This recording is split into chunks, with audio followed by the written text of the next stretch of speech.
Hello, everyone. Welcome. We're going to give just a minute or two to let everyone get logged in here. All right.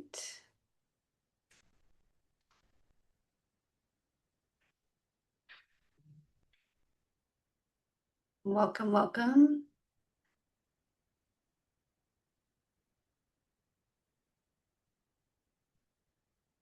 All right. We have quite a few people on now, so we can go ahead and get started. Welcome, everyone, to the Beyond the First Hire webinar. We're really excited you're here today to join us. As you're joining today, feel free to say hello in the chat. We really want this to be a super interactive experience. Want questions to come in, want you to talk to each other in the chat. It just makes it more fun and more engaging for everyone. So we can go ahead and kick things off. My name's Katie. I'm the events marketing manager here at DCX. I'll be the host of today's event. We're really excited that you're here. We have a great session planned with a lot of different speakers. So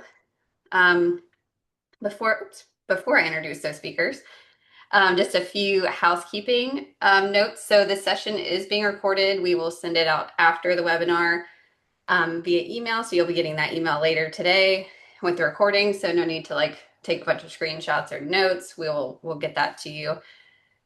For the Q&A, so in this webinar, we are going to have a panel at the end for a chance to ask live questions. Please submit those questions either in the Q&A box or in the chat. We also will be answering some questions in the chat throughout. So however you want to submit your questions.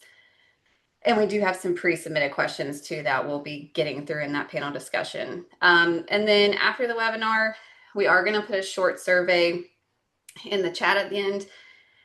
Just if you could take that survey, that helps us with feedback for future webinars and what y'all want to hear and just what your experience was today. There will be a $25 gift card winner for one of those people that fill out the webinar survey. So if you would just fill that out for us.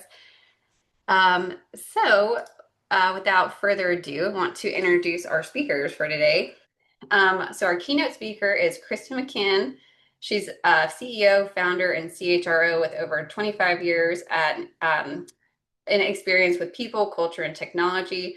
She's co-founder of Skill Cycle, raised over $15 million and growing the company over 400% year over year. And they have earned the Inc. 5000 in 2023 and 2025. She's also served as interim CHRO at companies like WeWork, MoneyLion, and Richmount, and the Forbes Coaching Council contributor. Later in the webinar, we'll be joined by Rory Young and Braden Rogers, who will be joining Christy for a Q&A panel. Rory is our Chief Revenue Officer here at DCX with more than a decade in sales growth and team building. Rory's passionate about helping U.S. businesses scale through global talent. And then rounding out our panel, we have Braden Rogers, who is our EVP of Talent. He's SPHR and PHR certified with 9 years in talent acquisition experience. And he takes a values-driven approach to building teams that delivered real results. So with that, we will go ahead and introduce our keynote, Christy. So Christy, if you would join us on stage. All right. Hello, everyone. I'm thrilled to be here, and thank you for having me, Katie, along with the DCX team. We're going to be going through a presentation that I put together based on my experiences as a CEO, founder, and CHRO. So I'm going to be giving you lots of different perspectives. So, Katie, I'll go ahead and share if that's okay. Oh, you're on mute, Kate. Sorry. Let me unshare here.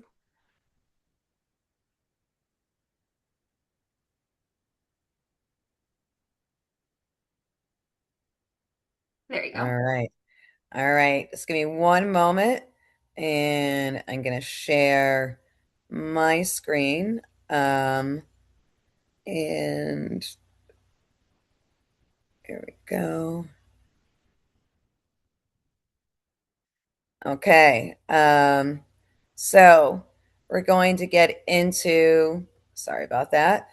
Beyond the first hire, when, who, and how to grow your team. So, Katie, can you see me since I'm blind now as I'm presenting?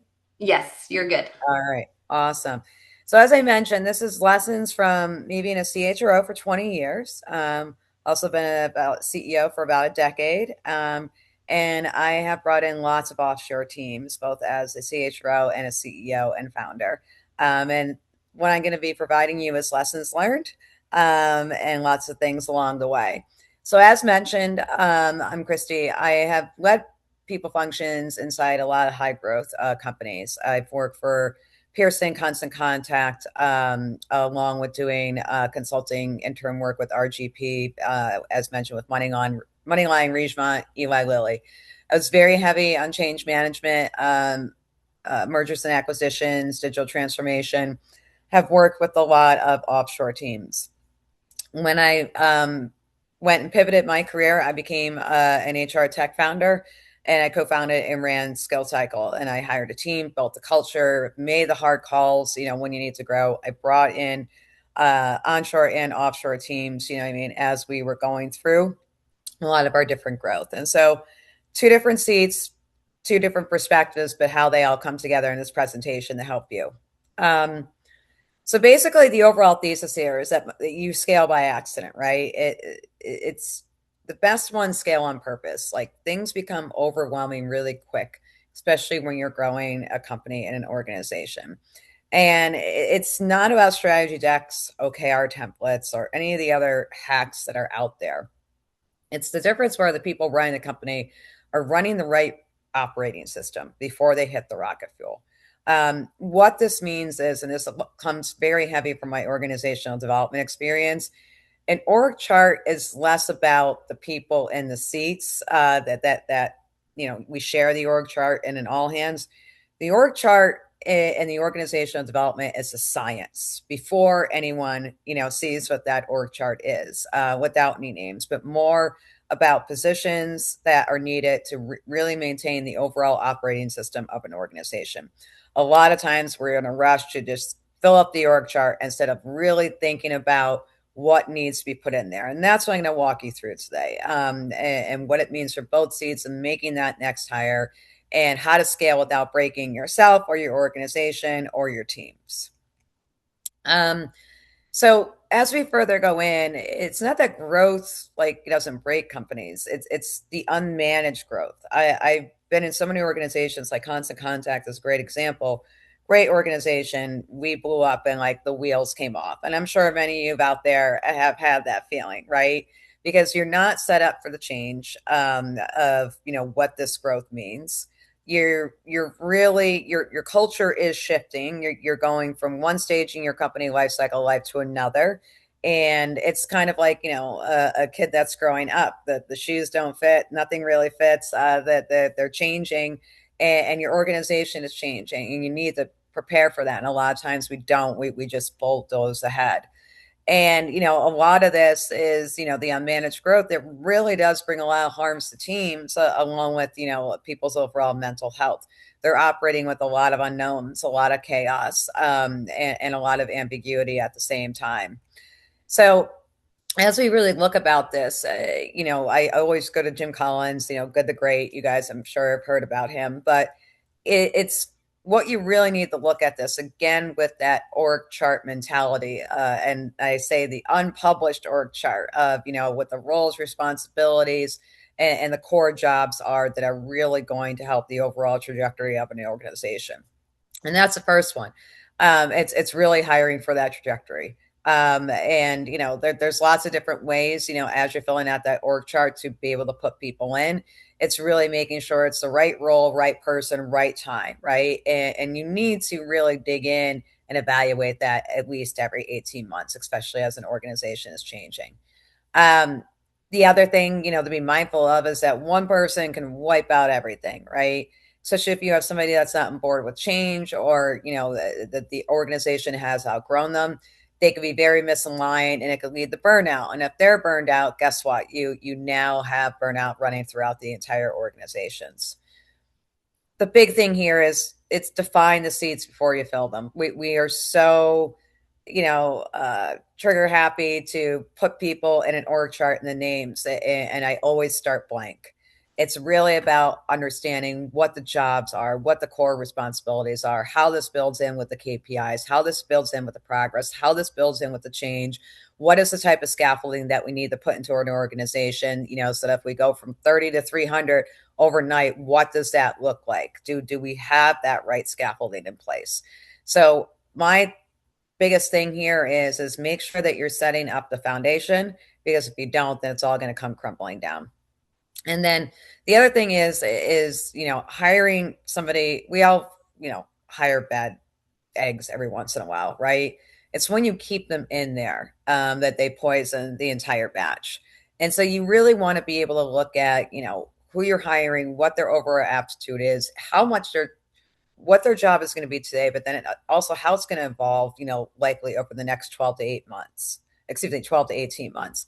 This is very critical. Like it just helps eliminate a lot of, the magic wand, and really look at, when you're going to defining the seats, it's not just about what they're going to be doing today, but what they're going to be tomorrow. That is very critical, even within this new economy of AI, right? Because even before AI, I can't tell you how many people we hired only to let go of them 6 months later because it was only a part-time role, or it only should have been an offshore role, or it, maybe should have never been a role at all. Really work with your organizational team, and that is your C-suite and a lot of your, line managers, and really understanding what the gaps are within an organization before you just run out, because everybody just wants to backfill or think that they need something. And it's really about the science behind that org chart. That's absolutely critical. And then, really look at the ways to be able to, where can offshore help you? Eh, I know that one of the organizations that I was the interim CHRO with, it was a 120 person company. I came in, there was a huge backlog of open roles. And there was only a 4 person internal team that was running on fumes. And then, the board was asking me why, everything was so slow. I was getting really, pushed on in a lot of uncomfortable ways. I'm sure many of you on this call have been pushed that way. And it was really about not rushing, to hire and doing it as quick as possible. It was really about, all right, this is dynamic. We are understaffed. I looked at my own org chart first. We are understaffed. With these 47 open roles, we know that we're going to probably have at least 10 to 15% of churn. So that's going to push it up to about 70. So it was really about building a hybrid recruiting team. And this is where, keeping the US team and me, but then instead of like doing like one-off executive searches or all these other random things, that a lot of times we do in desperation, which is very costly. I brought in a 6 person team that was essentially helping with top of the funnel, right? What was cool about this is that my core team made sure that there was an amazing candidate experience. We were talking to everybody. And the Philippine team was vetting everybody, and really helping with that top of the funnel, especially with everything that is going on with AI. This is critical. And if you're following what's going on with Mobley and Workday right now, basically everybody is just getting completely eliminated by Workday when they apply. And this is why it's so important to have a high human touch when it comes to bringing people within your organization, what you have in the US, and then what you could potentially outsource, to make sure that it is a well-oiled machine that is going through, the applicants, that's getting that same day response, that is treating people like humans, that is really looking at the overarching skills that are on a piece of paper and how that lines up organizationally with what they need to hire. Hiring is a science. It's not an open role. And I cannot stress that more than enough. And so this is an opportunity, especially with the cost of how much AI is these days. Like, all these tokens are actually more than the humans anyways. This is a huge opportunity to really look at rounding out your entire team, of having that hybrid approach between recruiters and offshore, and then maybe some AI, and really look at it as far as a team. Just because they're offshore, they're part of your team. Same rewards, same values, same mission, same vision, same goals. So as I really think about this also, and I'm saying this from the CEO chair, because a lot of that was from the CHRO chair. I'm going to dive into the CEO chair. I've committed a lot of, sins as a first time CEO. And I'm sure many of you have done these also and will laugh at this, but hiring your friends. Nope. Don't do it. They were great. And I should have never done this to begin with because I actually broke a CHRR rule on that. But a lot of times, friendships are going to break, but it's also going to break the organization, especially if they're at a higher caliber.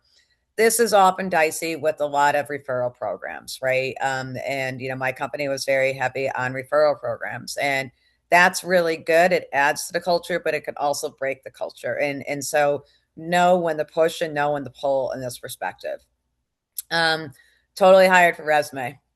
One of my first hires was a head of sales who had a pedigree resume. He was one of the first people that built and grew up within LinkedIn within the sales group. Resume was perfect. It was an absolute disaster. And it took us close to 8 months to recover after we terminated him. Promoting too fast, senior IC great manager. Once again, I broke one of my own CHRR rules. I put an individual contributor into an interim CTO role. Disaster. He wasn't ready, but not only that, he didn't want it. And so it's not just about understanding your seats first. Once you understand what your org chart looks like or should look like, it's really understanding where your people are and being able to meet them where they're at. That's absolutely critical. Stop forcing people in the roles that they may not want. The org chart, you got the perfect, most perfect org chart in the entire world, but it really doesn't matter if people don't want to slide into it. The other thing is that hiring for, who I want to emulate me. It's more about who's going to challenge you, who is going to make you smarter, who are going to see the things that you cannot see. And so, a lot of this is built within your mission, vision, and values that you should be taking off a wall and actually applying within your hiring process and within your performance process. But it's a reflection, not a view. It's a reflection of the company and what are the mission, vision, and values of that company, and wrapping, that hiring matrix around that. And then waiting too long to hire. That can really, I have done that in a couple of cases, especially on the RevOps side, where I needed to get my, sales team out of the weeds of the data so they could focus on the relationships of sales. And a lot of that mundane work, cost a lot of time and energy that didn't need to be there. So I'm just going to pause real quick. Katie, is there any questions that have come in, or are we good right now? Nope, you're good. Keep going for right a second. Okay, cool. So I just mentioned this before. Values are not a poster. I kind of have my CHRO mindset on this one. One of my biggest pet peeves is walking into an organization to see beautiful values on a wall and then to actually feel how the and see and hear how the organization operates, and it's the complete opposite of the values on the wall. So it's really about, do you with the values, right? Do your questions to emulate that, the interview process, how you're meeting up and showing up, I mean, with overall candidate experience. Does that match? It's really looking at if every hire is going to raise or lower the bar, and especially within your values. And so, where are they right now, and are they in the growth mindset, or are they in the fixed mindset? And then the other big thing is, really looking at, can they survive a bad day? Now, we don't want consistent bad days, but you really want somebody who, a lot of times, like when their back is against the wall, a lot of creativity, innovation can come out instead of stress, right? As long as it's like in a healthy way and not in a bad way.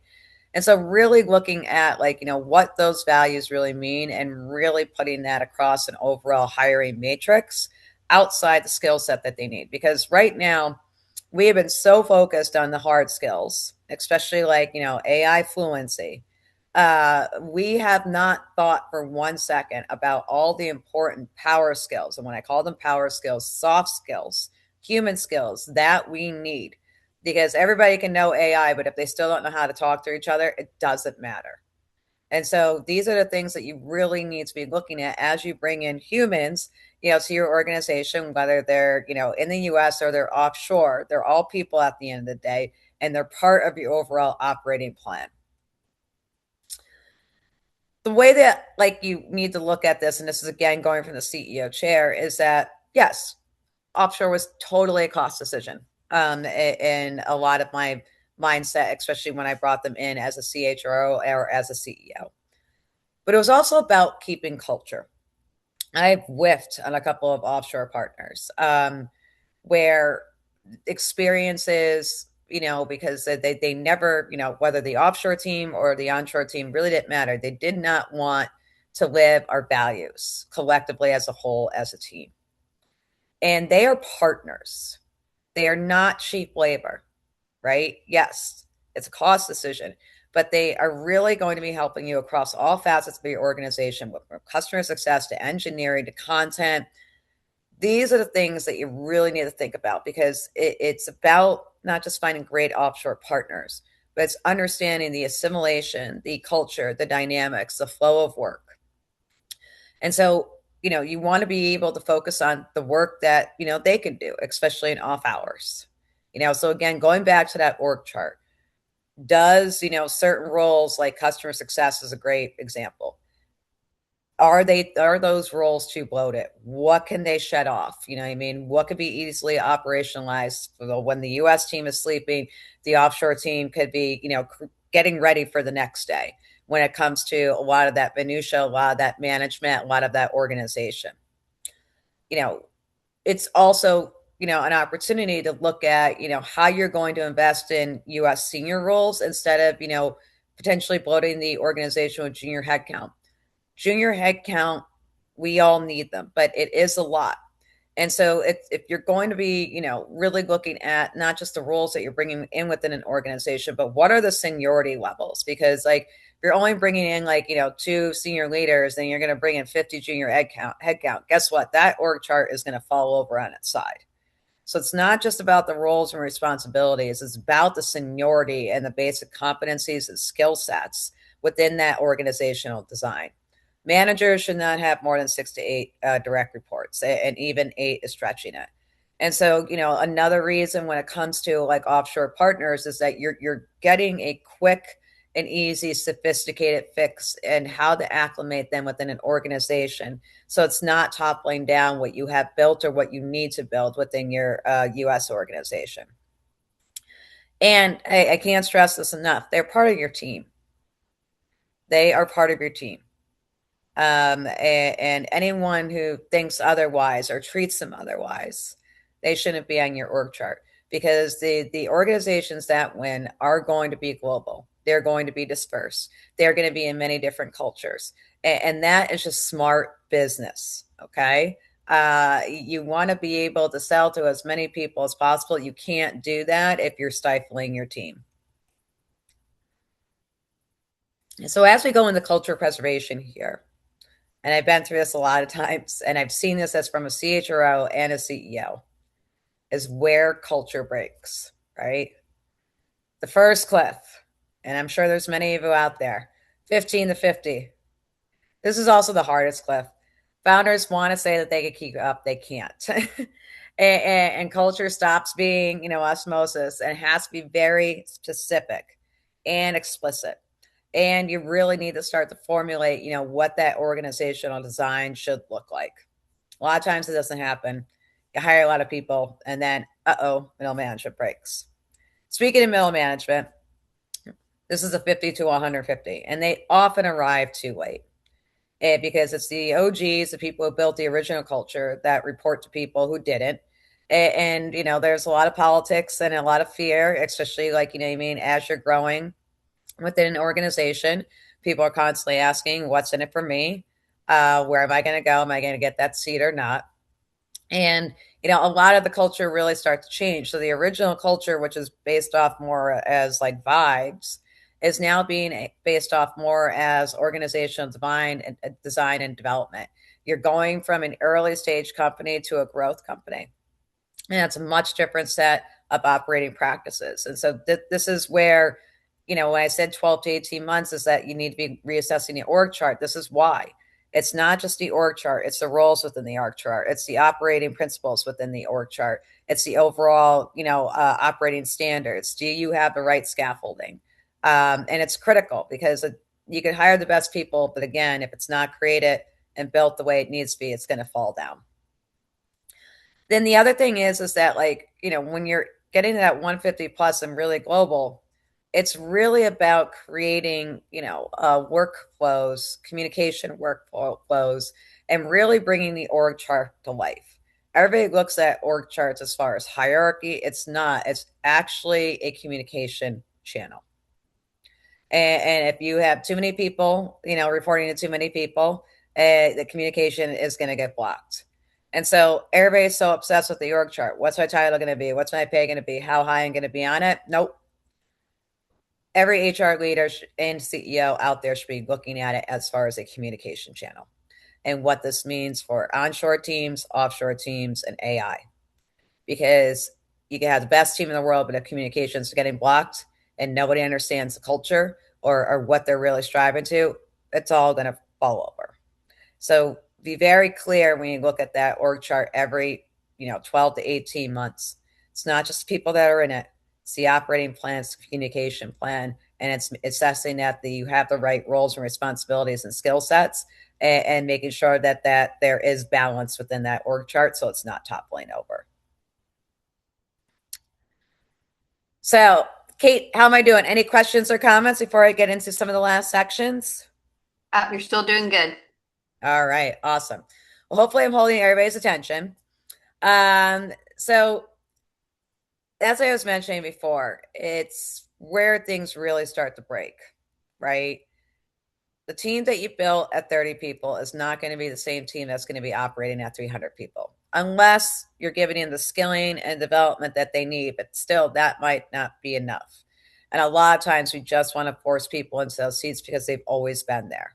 It's another opportunity to really look at team expansion, because, like, whoever was there to build, version one of your product is probably not going to be able to manage, like, version 10. You're going to start to create unnatural bottlenecks, right? And, founding teams really have to drift away from doing the operational work and actually now doing the overall visionary work to planning out that longer term strategy. So again, this is when you look at the org chart, it's about reevaluating every seat every 18 months. Understanding to have the honest conversation before somebody burns out. You could tell burnout on an org chart immediately. One great call out is that if one person is managing more than 10 people, they're going to leave. And then when they leave, other people below them are going to leave. So my biggest takeaway to you is everybody should be looking at the org charts within their organization. How are they lining up? Forget about the people and the names. So how are they lining up as far as balance? And then, as you start to see these graceful exits, it really starts to hinder on overall performance, engagement, and culture within an organization. So this is where I give a ton of advice, as a founder, is that, building teams in 2026, it's remote and offshore are, pretty much the same categories to me. It's they're not different. It's an expansion of your organization. It's an expansion of your culture. It's an expansion of your skill sets, an expansion of your time zones. It's an expansion of how you communicate. It's an expansion of a lot of the operating principles. It's an expansion of the overall organizational development. It's an expansion of goals that you can now manage across many different time zones. And the ones that companies that will win will figure out how they, be global and distribute it and have a mixed cost talent strategy. You got too much AI, fine. AI can sell to AI and all the bots. You got too many humans managing humans, you're going to burn them out. It's about finding the right recipe within your organization to bring in, your onshore, your US teams, to bring in your offshore teams, and to figure out how AI works in an overall workforce partnership when it comes to comms, when it comes to goals, when it comes to culture, when it comes to velocity, when it comes to scalability, and when it comes to overall camaraderie and leadership. And that's the way that you got to be looking at anybody that you bring into an organization. Every hire you bring in is a partner, just like every contractor is a partner. They are a full team. It's about treating them with respect and building that within your culture. Because as I say, to assess your organizational chart every 18 months, you should be assessing your mission, vision, and values also to ensure that they're lining up, or if they're not lining up, what needs to change and what needs to shift within the organization. And the most critical thing that I will say to you today is build for outcomes, not hours. If you're getting the outcomes that you want, the hours actually manage, mean less because you are winning, right? Once you're ahead of revenue, it becomes much easier because you have a workflow that you have built, that you have spent time on, that is working. And now it's just making sense and you have the engine revving. And it's a lot of reasons why a lot of organizations will fall down. They can't get that engine revving. They get it started, but then something breaks through. They get it started again, something breaks through. And so it's really looking at it from an entire organizational development perspective. And a lot of people will say to me, what are the biggest competencies that HR and leaders need right now? It's not AI. It's organizational development, it's change management, it's communications. And it's really about looking at all the different cultures within an organization, how you're able to get the actual outcomes that you're looking for, and what that means as far as workflow and process. AI is not going to fix that. Only we will. So, what breaks first as I go through all this? If you don't really look at the things that crack and you're scaling too quickly and you're just throwing bodies at seats, obviously trust your team members is going to start to break. Um, you really got to hone your change management skills with this. I will say go back to old school skip levels. What's working, what's not working, what can be improved, what are the unknowns, really having conversations. The other thing is that as you're scaling, that the whole manager coach manager IC relationship, that just turns into a complete lunge. So again, being really clear in the roles, responsibilities, and what they're built for the next 12 to 18 months and how that builds into your overall operating plan. And then, this is always the best one. If an employee can't say what your company does, and that any employee, whether they're, W-2, I-9, offshore, whatever, nobody can say what your company does very quickly, very easily, but then one sentence and what your overall value prop is and what your values are. Got to start all over again. People need to know what they're signing up for. What is your mission narrative? Why do you exist to be here? How do your employees line up into that? What does that mean as far as their goals? What does that mean as far as this org design? What does that mean as far as the outcomes? We as people need to communicate more than ever right now and make it clear and transparent to build trust back into organizations. Because if you do not have trust, you literally have nothing. If your own employees don't trust you, how are you going to have customers trust you? Because your employees are your customers at the end of the day, too. So here's my guidance as far as a 90-day framework for you to make between today and the end of Q3. Audit your org chart, audit the seats. Right person, right seat, right time, score the role. You could do 9 boxes. You could just do an overall organizational development exercise. There's tons of them out there. Does that org chart make sense? And before you look at it in a granular way, just look at it. What looks unbalanced? Does Fred have 15 direct reports? Right? Does Mary only have 1? What is unbalanced? Where is the revenue driving? Where is the product driving? How do revenue and product come together as far as the overall organizational goals to be able to hit the KPIs? Before you get granular, look at it from afar. Codify your values. Anything that you are pushing to your employees on a wall, in some swag, whatever, who cares? Put it in an interview rubric. What does that mean? If your values are brave, imaginative, and decent, for example, what does brave mean? What does imaginative mean? What does decent mean?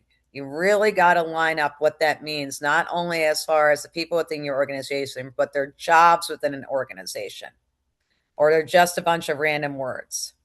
Because everybody is reviewed within some type of performance review. What are you reviewing them on? And do those values make sense? So codify them. Map your global team. Where are there opportunities to bring in offshore partners to free up the senior team? Bringing in a great offshore partner, I cannot tell you, it has saved me so much time and energy. And the partners that I've established over my long career, they are essentially my go-to now, knowing that like I know that the relationships are there. We treated each other as teammates and we were able to get to the outcomes that we needed. And it's really thinking about capacity, not cost. Think about capacity first and then figure out the cost. Then also run a trust audit. I know that this sounds fluffy, but in this day and age right now, trust is broken everywhere. So let's just call the baby what it is, okay? Is trust thin? Where is it strong? You know what I mean? How does your CHRO feel about the overall sentiment of the organization? And how's that balance up against what the CEO thinks of the overall sentiment within the organization? What are the actual outputs of the organization? Is revenue up or down? How is it being up and down? How are your customers happy? What are the burnout levels within your organization? What are your attrition rates? What is the overall employee sentiment? Know these data and figures because everybody out there that says that HR is a cost center is wrong. We are the operating center. We are the ones driving the revenue and the product from the organization to buying from the people, process, and technology that we are lining up within an organization, which is the foundation and the scaffolding of an organization. So, see, to my CHROs out there, I just gave you a great line. You're not a cost center. You're actually the operating partner. So, my closing thesis here, and we'll get into some questions, is that this is where I've told you the good and the bad and the ugly of me from a CEO, founder, but also CHRO of scaling the right way. These are learned lessons. I did not perfect them the first time. It took me long times to perfect this, and I'm still had to cultivate because every team is different. And in 1 year, you know that where everybody is firing HR teams and cutting humans to pay for AI, you need to be looking at the leaders who need to build deliberately. They're hiring for values that are preserving that culture. That's going to scale. Okay. It's going to be looking at a blended model, not a all or nothing model. So that's me in this presentation in a nutshell. So I'll jump out and I'll pause for any questions. Thank you so much, Christy. That was great. Super insightful. I learned a lot. I feel like our audience members definitely learned a lot. Um, so let's move into the panel discussion. So Braden and Rory, if y'all want to join Christy here on stage, and everybody in the audience, if you'll just keep those questions coming in through the Q&A, we are collecting them, and Braden is going to start chatting with Christy and Rory about some of them. So welcome, guys. Sweet. Hi, Thanks, guys. Eddie. Good stuff, Christy. You were preaching at the end. I was all about it. Yeah. No, I think that's awesome. Well, cool questions have popped through. We're gonna kind of just talk around them and see what our thoughts are on this kind of stuff. We're gonna lead with the most on-topic question that the entire world is talking about. And so forgive me, Christy. I know you've touched on it a little bit with AI. But the question that came through is where does AI fit into hiring and team design? Does it change how we hire or you hire or just how you work? Christy, I'll throw to you first, and then Rory, if you want to hop in after, we can kind of roundtable a little bit. Yeah. So the way that I look at it from how it fits into team design, I look at it from work design first, right? And and like the easiest is to start with like the minutia, like the mind-numbing stuff that people are paid to do, but they really don't want to do anyways, right? And then even like at a high level, like the mind-numbing stuff that we have to do. So what are those stupid mind-numbing things, right? Every job has it. Every organization has it from the lowest ranks all the way up to the highest ranks. And where can you operationalize that and where it's going to cut the meat out of some of these jobs? So I'll give you an example from an HR organization. Let's talk about typical HR organization. You got your CHROs, you got a bunch of HR business partners, you got a bunch of recruiters, and you got a bunch of generalists, right?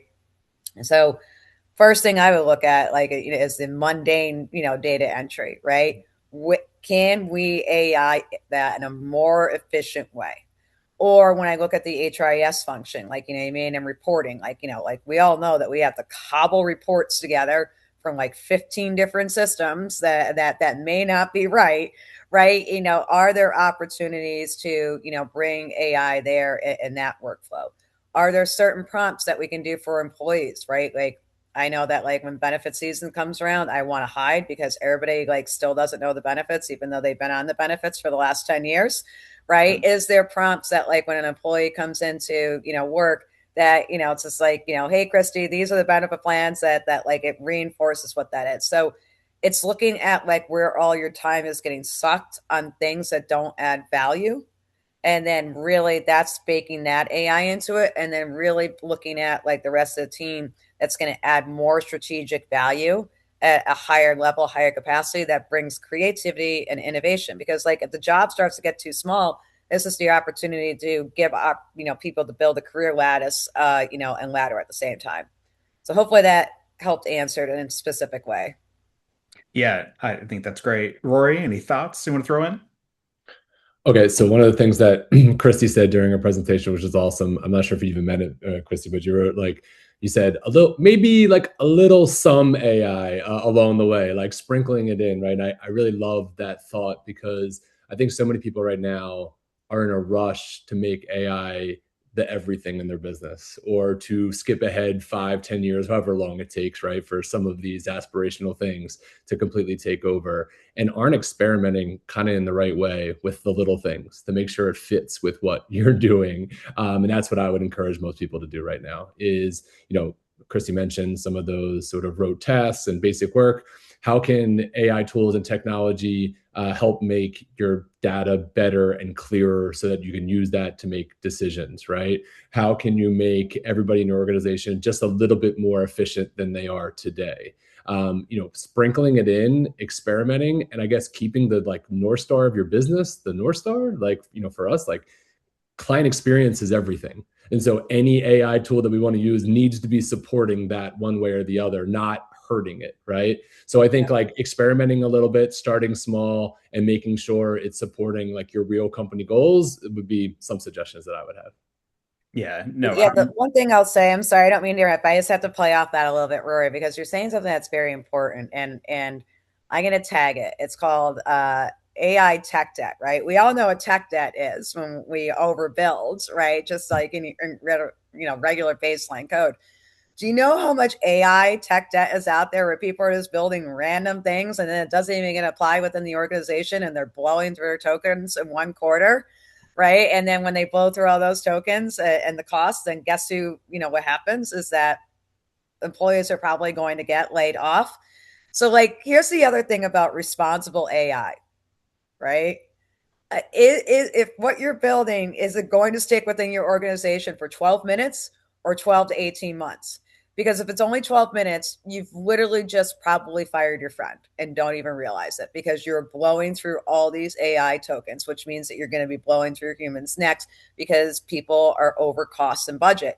If what you're building in AI is not going to stick within an organization like an org chart for 12 to 18 months, I would question that before you build it because you might be eliminating a human in that process. yeah, 100%. And kind of to echo back a little bit what you had in your presentation, Christy, one of the, I guess, the highlights of the recruiting experience that you changed to was your team began to be able to have human interaction on day one. And I personally look at AI as an absolute enabler to how can you position from a job perspective, a job design perspective, enable the human to human interaction elevate. And so, like you mentioned, there's a ton of paperwork, everybody's roles have it, reports, all that being able to use AI to kind of move that to the side for CSRs to focus on customer human interaction, recruiters to be able to connect with the candidates. That's really where I see it. And I think that holistically, if you were to replace full roles with it, it's a mistake. And I think the world is seeing that right now. But definitely, in the end, humans will always want to work with humans. And so it's just another tool to let that happen more often. So. Yeah.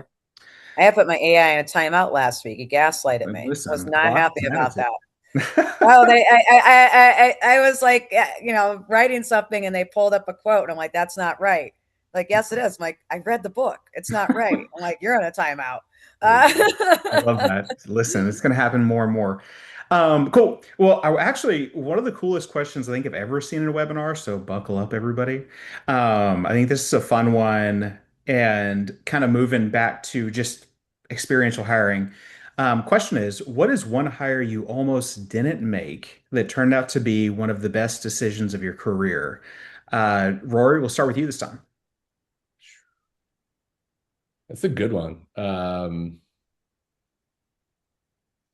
Yeah, I guess we'll get personal here. I'm not sure if anybody's on the call that wants to talk about, but we're going to do it anyway. So I remember about 3, almost 4 years ago now, we were looking to bring on a new VP of sales at DCX, and we were through, one of those growth periods where we needed to make some real changes and create a deeper infrastructure, especially inside the sales department. And I remember going into that hire, I was very nervous, and I spent a lot of time thinking about sort of the ideal candidate profile and was really, really thinking about experience in a role like this and like the perfect experience dealing with the type of clients that we work with.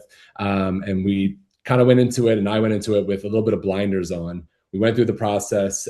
There was a few people that were fantastic. There was one person that sort of blew us away with her soft skills, with her approach, with her values fit within the organization. And I remember I was still a little hesitant during the time, just because I was so worried about like, okay, but is she going to be set up for success? And I remember Braden and some others on the team was like, Sarah Greenway is the best person that we can hire for this job. Stop overthinking it and just go for it. And I remember that was humbling for me to really start thinking a little bit more, realizing I don't have all the answers. And it also pushed me back to a lot of things that Christy said. Focus on the soft skills first and foremost. Focus on your values. Don't get so caught up on what that says. And Sarah's just been an absolute rock star ever since we brought her on. And so thanks, Braden. You're the man. She is legendary. Christy? Yeah, that would be Brett. And he's actually a recruiter. So I was at Pearson and he walked in and he just graduated and it was obvious. But he impressed me in the conversation with his relationship skills. Mhm. Like he got to know me pretty quickly. And I got to know him pretty quickly. And he was just a conversationalist. And that is the most critical skill set of any really good recruiter, to be able to learn about somebody beyond what's on a piece of paper, right? To be able to listen and build that rapport and build that trust. And I laughed. I'm like, all right, I'm going to give you a shot. Like, and thought that I was going to have to probably do some hand holding or, put out some fires along the way. And I didn't. The guy was a beast in a good way. And he actually came with me, followed me to a couple of different companies. We were essentially a team after that. And he was the one that, brought in that offshore recruiting team. Like when he came to my office, he goes, I need help. And even though like this guy was hiring 200 roles a year, primarily within tech, and it was about expanding his skill set and expanding his team, and he was able to do that, and he knew when to say when. So he's was an amazing guy, and now he's a dad, and so I feel like I've raised him, and now he's raising his own son. So That's awesome. No, what's cool, and I agree with everything y'all just said. I think too often, and this is a person, I work solely in the talent acquisition space for a very long time. It's very easy for us to get enamored with the job description that sometimes, like, it's rare that people really deep dive their job descriptions. And what's funny from both of y'all's answers there is those people didn't necessarily meet every single bullet point, every single must have, and all that. But what proved to be true was like, don't walk away from the person that has the want, the desire, because I'm biased. I think people can learn to do just about anything. And so the people that really show up from a culture perspective and then also just desire a want it. We're an EOS company. The GWC, the W for me is like those are the people that will show up and show out for you and your company. Whenever you make a hire, even if they have 2 years experience instead of 5 or 4 instead of 9 or whatever it happens to be. And so look out for those. Those are the winners. Um, Kind of in the same vein, we had another one come through around team building. Christy, you touched on this a ton, But I'd love to know kind of over the course of both of y'all's careers, how has y'all's vision and view of team building kind of adjusted? So maybe things that you did in the beginning that you thought, oh, this is surefire, that has slowly adapted, or you've learned from some mistakes, or like some major wins that you didn't expect to see. But yeah, just love to know how your both decision making in terms of team building has evolved. Yeah, I mean, I'll start. The way that I look at team building is constant conversations, right? And when I say that is like critical ones, right? Like, you know what I Mhm. mean? Like the feedback one. What's working, what's not working, what could we do better this week? Just a quick check-in, right? I'm not going to want to remember that 6 months later in a review. And, you know, because we only remember 6 seconds before the review. Yeah.